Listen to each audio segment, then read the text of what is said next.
I've got to say that Remington was about the only company that took us serious. They built the rifles in the custom shop, and from December of '65, when we received the first test rifles, until April of '67, when they were employed in the field. It's probably one of the quickest turnarounds on selecting a firearm to be used. And I've got to say that those rifles saved many, many Marines' lives. We were exceptionally enthusiastic about receiving the Remington 700.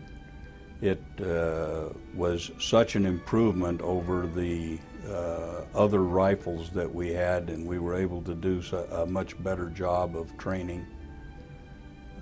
It was truly a godsend. I've crawled through the dirt with it. I've been on dives with it. You know, it becomes a very close friend of yours. You know, it's kind of a special relationship. The thing between a sniper and his rifle. You know, you take care of it above yourself. It's like air. If I can't depend on it at the most critical of moments, then I might as well not have gone on that mission. And it's not your life that's really the one in danger. You're I mean, obviously, I'm not a hunter, but a lot of assaults are initiated by a sniper. So there might be a threat outside an area that needs to be reduced before some other guys, good forces, can get in there. And if your gun doesn't take that threat down and those guys are going in, I mean, absolutely critical. You gotta have it. It's like air. You beat these guns up. No environment is more trying than a combat environment, whether you're jumping with a rifle and you land on the rifle, or whether it falls down some stairs because your whole unit just got hit by a rocket-propelled grenade and it hit the stairs and you're all falling down the stairs. You're carrying the rifle, well, guess what? It's going to bounce off some things. We try to engineer these things to be as robust as possible, and we take pride in that, because you will never slug this thing through. When you're hunting, you'll take a certain degree of difficulty, but this has to be able to perform in every climate and every place, just like the Marine Corps and him. You know, everywhere from a jungle to the desert to the Arctic, this gun has to perform. The M40 rifle was used in Vietnam, and the conditions were terrible. The rain during the monsoon season, I think we went 69 days without seeing the sun. It rained every day, 3 times a day. You never even had a dry t-shirt to wear.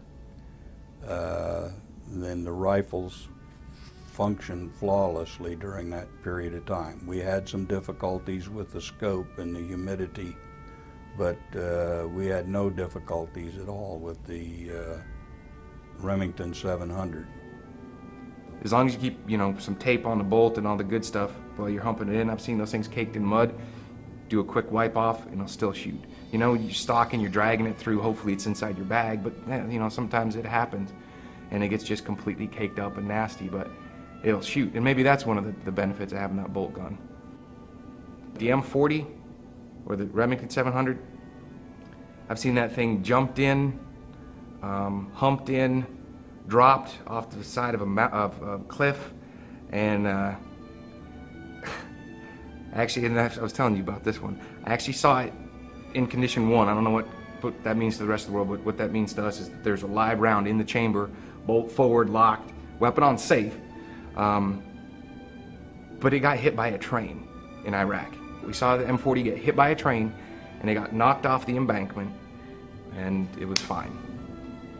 Well, no one really wanted to tell me because I was in charge and I didn't know about it at the time. From what I am told, the first question was, well, I wonder if it still shoots. It still has a 0. It wasn't visibly broken, but it got basically hit by the train and spun around and spun off into the sun. So they wanted to apply it. So the first thing they get behind the gun, they put it around it, and they check it out. And it retained its zero. It was used throughout the rest of the deployment.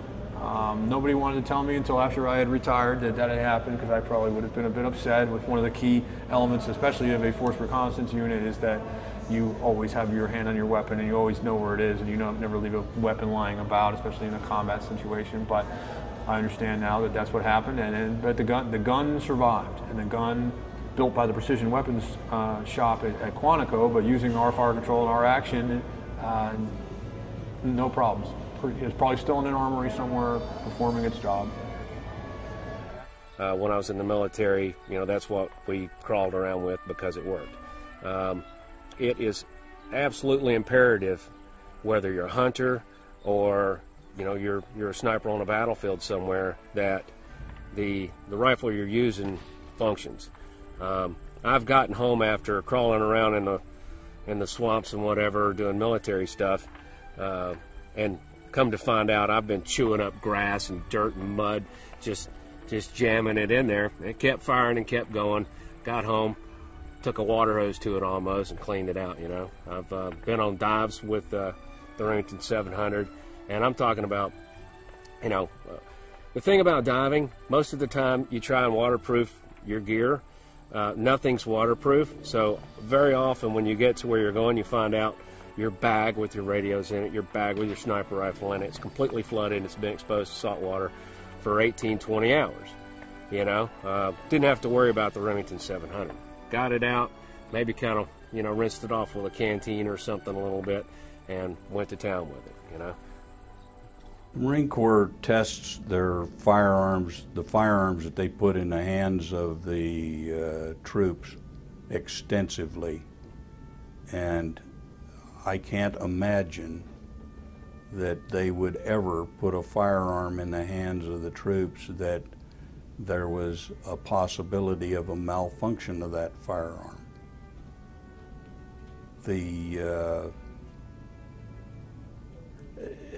An accidental discharge when you're in the middle of the Ashaw Valley could be your death knell. And we certainly wouldn't even think about putting our men in that environment. When you're talking, in the sniper, we're talking hundreds, if not thousands of rounds a year going through these rifles. You can see the scale of reliability and opportunities for things to go wrong. So I think that it reinforces our overall reputation as a reliable manufacturer who has not had any issues with its action, its barrels, its fire controls. Over time, also through guns that are being shot a lot more by the U.S. military than by our hunting audience. I will not let a gun go out that I am not fully comfortable with, because I know how important it is that at that critical juncture that a guy's tool doesn't work. It doesn't matter how important or not important the job may seem at the time. A firearm is a job that when it has to work, it really has to work.